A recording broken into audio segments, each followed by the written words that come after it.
नमस्कार। भाग्योदय विचार प्रवाह श्रृंखला की 231वीं 231 कड़ी में आपका स्वागत है, अभिनंदन है। प्रणाम करता हूं सभी मित्रों को, श्रोताओं को।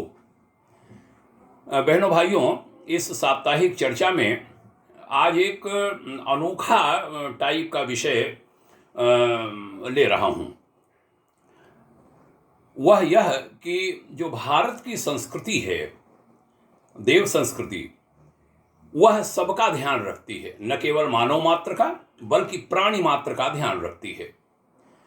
और हमारे विभिन्न जो संस्कार हैं, विभिन्न अवसर हैं, विभिन्न पूजन के कार्यक्रम हैं, उसमें चिड़िया हों, पक्षी हों, पशु हों, यहाँ तक कि जमीन पर चलने वाली चींटियाँ हों,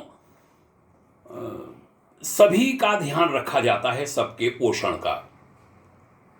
और एक घटना दुनिया में ऐसी हुई कि एक बहुत बड़े देश ने सत्य सनातन संस्कृति के इस मूलभूत सिद्धांत का उल्लंघन किया तो भारी नुकसान उसने उठाया। आप जानना चाहेंगे कौन सा देश था वह? उसका नाम था चीन, चाइना। हमारे पास का देश और बड़ा देश, जिसको आज 5 महाशक्तियों में जिसकी गिनती होती है। शत्रुता भी रखता है वो हमारे देश से, नहीं रखना चाहिए उसे, नुकसान भी उसने पहुंचाया है। कहते हैं कि एक ऐसी उसने गलती कर डाली कि 3 से 4.5 करोड़ लोगों की जान चली गई 3 बरस में।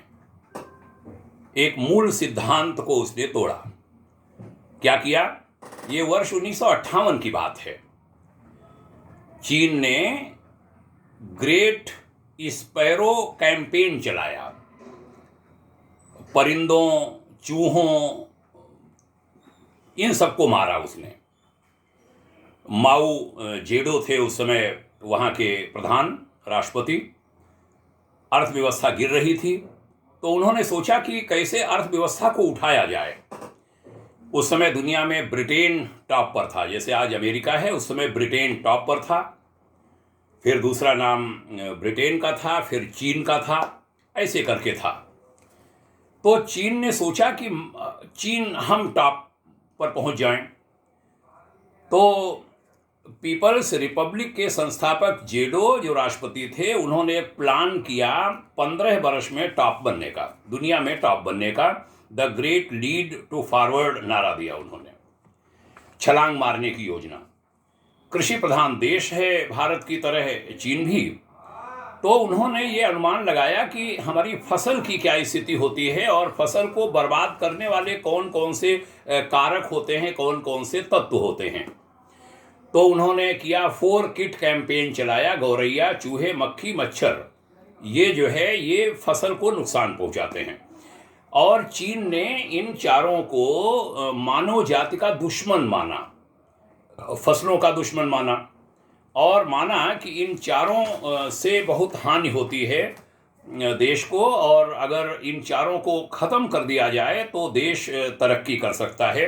ये उन्होंने बाकायदा रिसर्च कराई कि एक गौरैया कितना अनाज खा जाती है साल भर में। तो पता चला 4.5 किलो अनाज एक गौरैया वर्ष भर में खा जाती है। अनुमान लगाया कि इतनी गौरैया अगर हैं देश में तो कितना अनाज खाएंगे, तो करोड़ों करोड़ टन अनाज गौरैया खा जाती हैं। तो ये हुआ गौरैया को ख़त्म कर दिया जाए तो वो जो अनाज बचेगा वह देश की बचत होगी। तो गौरैया मारने पर इनाम की घोषणा हुई, गौरैया विरोधी सेना बनाई गई, स्कूलों में ट्रेनिंग विधिवत नई पीढ़ी को दी गई, गौरैया कैसे मारें, गौरैया को मिटाना है, चीन को चमकाना है, ये नारा दिया गया। ढोल बजाते, आवाज़ें करते, कहते आवाज़ करने पर जो पक्षी हैं वो भागते हैं, तो इतनी आवाज़ करते, जगह जगह जिधर भी जाती वहाँ आवाज़, तो वो गौरैया थक हार कर पहले उड़ने का प्रयास करती, फिर गिर जाती, मर जाती, या नीचे आने पर उसको लोग मार देते। उनकी मालाएं तक कहते हैं बनाई लोगों ने पहनी।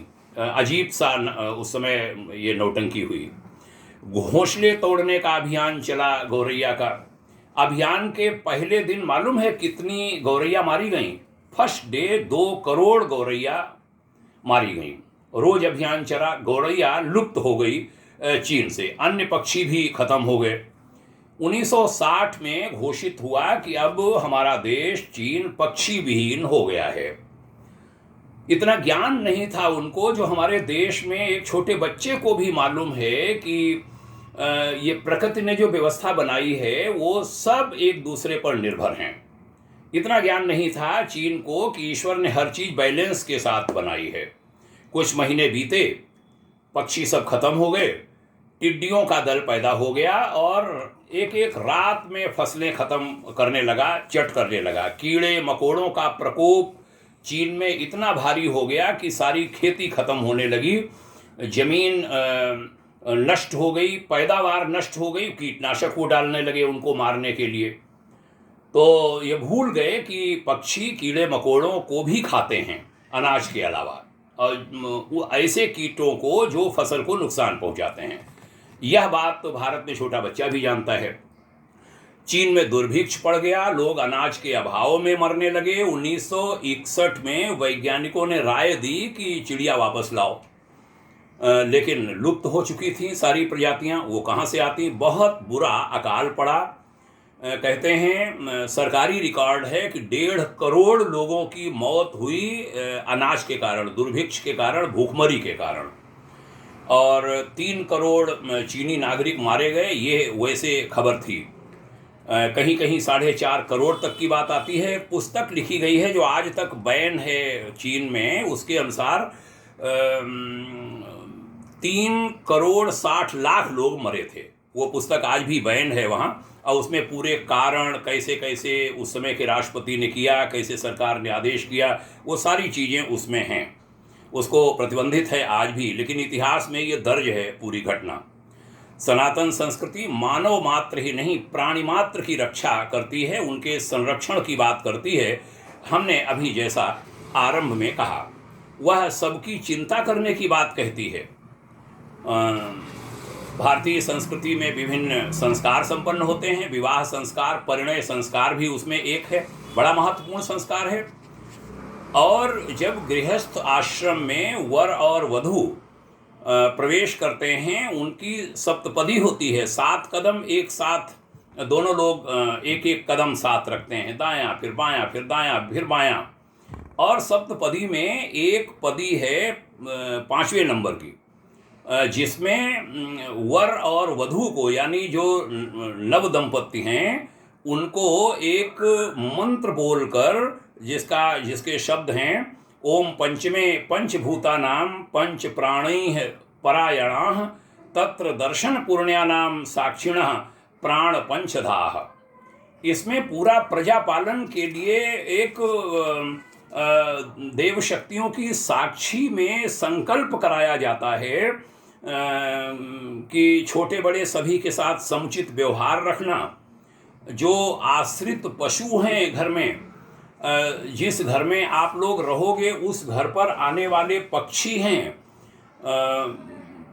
छोटे छोटे छोटे बड़े जीव जंतु हैं, उनके भी खान पान का, उनकी सुरक्षा का, उनका ध्यान रखना, ये संकल्प नव दंपति से कराया जाता है। हमारे 4 वेद हैं।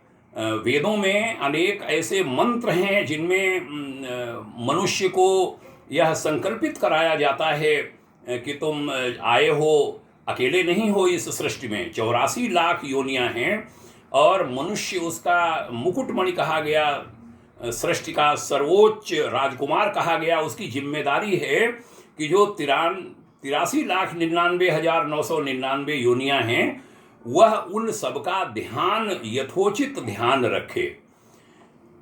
काश भारतीय संस्कृति को सब लोग समझ पाएं। चीन ने जैसी बेवकूफ़ी उस समय की थी, उस समय हम लोगों के तो जन्म भी नहीं हुए थे, उसी के आसपास के हम लोगों की पैदाइश है। लेकिन उस समय चीन बहुत बड़े संकट से गुजरा था। फिर कैसे कैसे पुनः उन पक्षियों को दुनिया भर से लाने की कोशिश की गई, फिर खेती खड़ी हुई, चीन खड़ा हुआ। आइए हम प्राणी मात्र की कद्र करना सीखें और सभी से प्रेम करें। इस समय दुनिया के विभिन्न देश आपस में टकरा रहे हैं, धर्म के नाम पर, जातियों के नाम पर। हमारे देश में भी बहुत बड़ा रोग ये हो रहा है। राजनीतिक दल, राजनेता भी उसमें बहुत खराब करने की कोशिश करते हैं।